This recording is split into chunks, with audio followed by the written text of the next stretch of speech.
Hello, bachcho, let's read the question. First question says that explain what is meant by dielectric constant. Give some examples. सोचने से पहले आपको समझना होगा कि की कंसेप्ट क्या यूज हो रहा है. सो की कंसेप्ट इज डाइलेक्ट्रिक कांस्टेंट.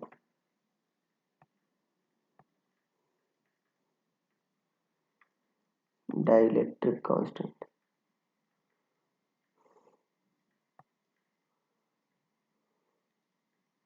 की यूज हो रहा है बच्चों, की कंसेप्ट. और आपको पता है डाइलेक्ट्रिक कांस्टेंट का मतलब क्या होता है कि अगर मान लेते हैं अगर मैथमेटिकल डेफिनेशन की बात करें तो जो डाइलेक्ट्रिक कांस्टेंट होता है वो रिलेटिव परमिटिविटी के बराबर होता है बच्चों. के equal to E R.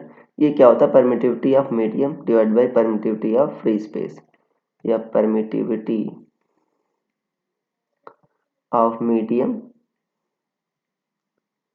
Divide by permittivity of vacuum या एयर. ये होता है. और अगर हम इसकी फिजिकल मीनिंग की बात करें बच्चों तो ये होता है कि कितना आपका मटेरियल इलेक्ट्रिकल एनर्जी स्टोर कर सकता है, इलेक्ट्रोस्टैटिक एनर्जी स्टोर कर सकता है. It measures amount of extent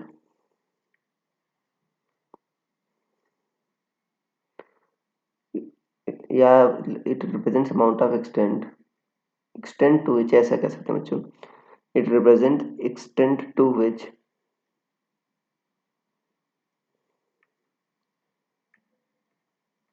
a substance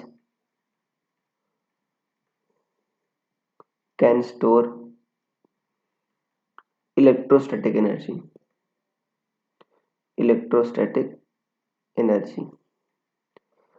for example आपने पढ़ा हुआ कैपेसिटेंस में कि जो एनर्जी स्टोर होती है यू इक्वल क्या होती है 1/2 CV².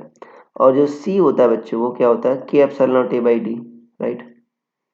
तो अगर के ज़्यादा होगा बच्चों तो एनर्जी स्टोरेज कैपेसिटी क्या, सी ज़्यादा होगा तो ज़्यादा एनर्जी स्टोर रहेगी. राइट. तो एनर्जी स्टोरेज कैपेसिटी बताता है ये आपका डाइलेक्ट्रिक कांस्टेंट. राइट. तो ये जस्ट बच्चों एक नंबर होता है क्योंकि ये आपका देखो डायमेंशनलेस होगा, यूनिटलेस होगा, कि दो परमिटिविटीज का रेशियो है. और फॉर वाटर इसकी वैल्यू क्या होती है बच्चों, वैसे वेरी करती है डाइलेक्ट्रिक कांस्टेंट की 80 to 85 के बीच में. वाटर के लिए आप 80 कह सकते हो, ग्लास के लिए आपका 5 to 10 होता है बच्चों.